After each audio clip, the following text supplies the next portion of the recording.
by Takiras Angaja, where it concerns freedom of expression in Zimbabwe's new era. There are a number of urgent matters that need to be placed on the table, not only by government officials, even though there is a current political vacancy in the relevant ministry. At the same time, the ministry exists and has its current permanent secretary and spokesperson for President Mnangagwa, Mr.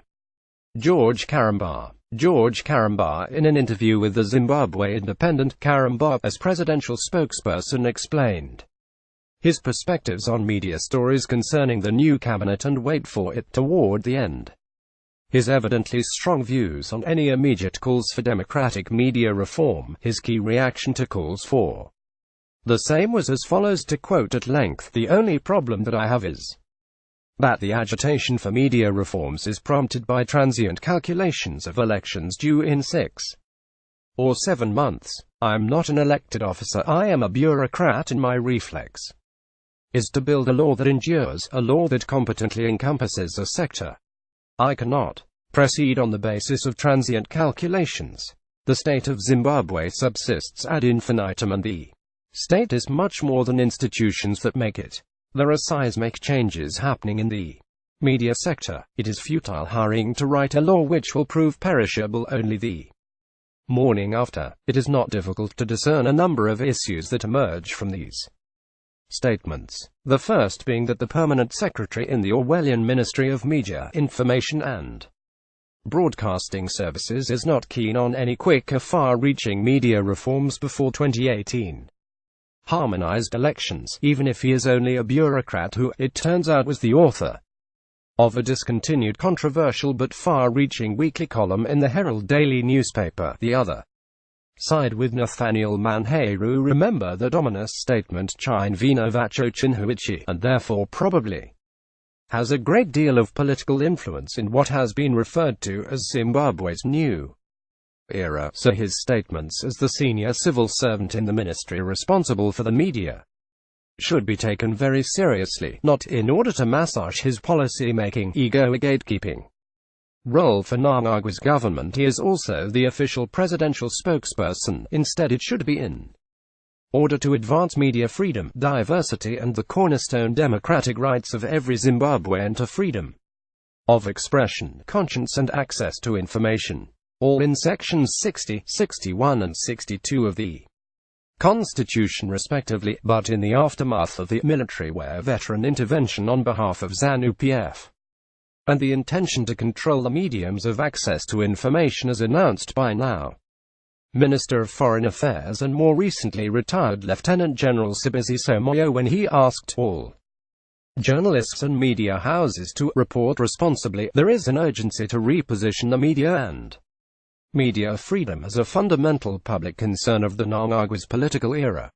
This is despite the fact that it was an instruction issued at the height of Operation Restore Legacy, which was recently announced as having ended. It is an instruction that probably and with great trepidation remains at the back of the mind of many a journalist or media owner, including those at the helm of state-owned controlled entities such as the Zimbabwe Broadcasting Corporation (ZBC) or the Zimbabwe Newspapers Group Zimpapers. In this sense, it would appear that the media and what it puts out must be kept in stasis as directed by those at the helm of the new era, or be allowed to function in the regulation of old that has always been underpinned by an approach of benevolence toward the media. That means that an attempt at wholesale democratic media reform would be anathema to the current ruling military political establishment. There is still an unfortunate need on the part of a retention of controlling the national conversation and narrative via the media and its social media offshoots, they polished up on the Gramsci.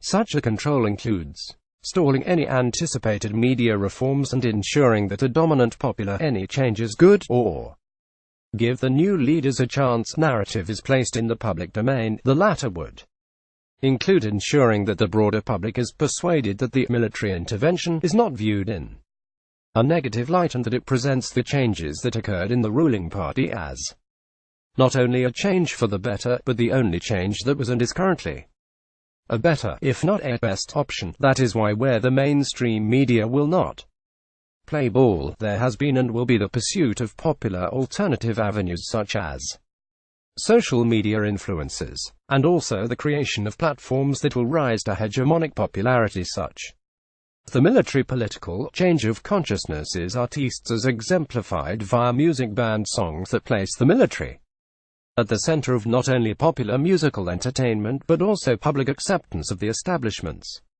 version of political change. In this, the probable intention of Mnangagwa's government, complicated as it is by its own military political complex, is to give the impression of a liberal media environment without changing the same's repressive legal frameworks, not at least until after it has retained power via what will inevitably be a highly disputed but not as contested election in 2018. And if it does retain power, it is least likely to be persuaded to urgently review its media policies. Hence the significance of Mr. Karamba's perspective as a powerful bureaucrat on the limited possibilities of media reforms prior to the elections. On the face of it, government is keen to allow international media players to be in the country to report on its political electoral processes. But structurally it has no intention to do so holistically in relation to local media.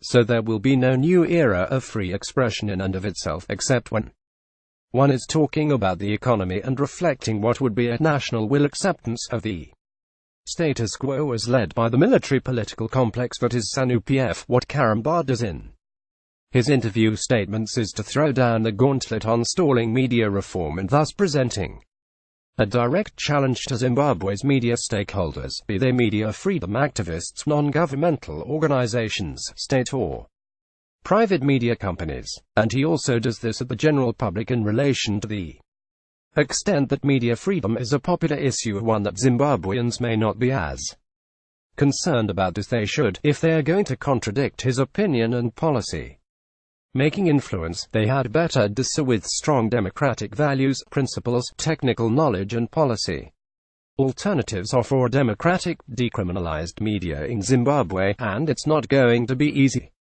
Takiraj Angaja writes here in his personal capacity, takiraj.angaja.blogspot.com.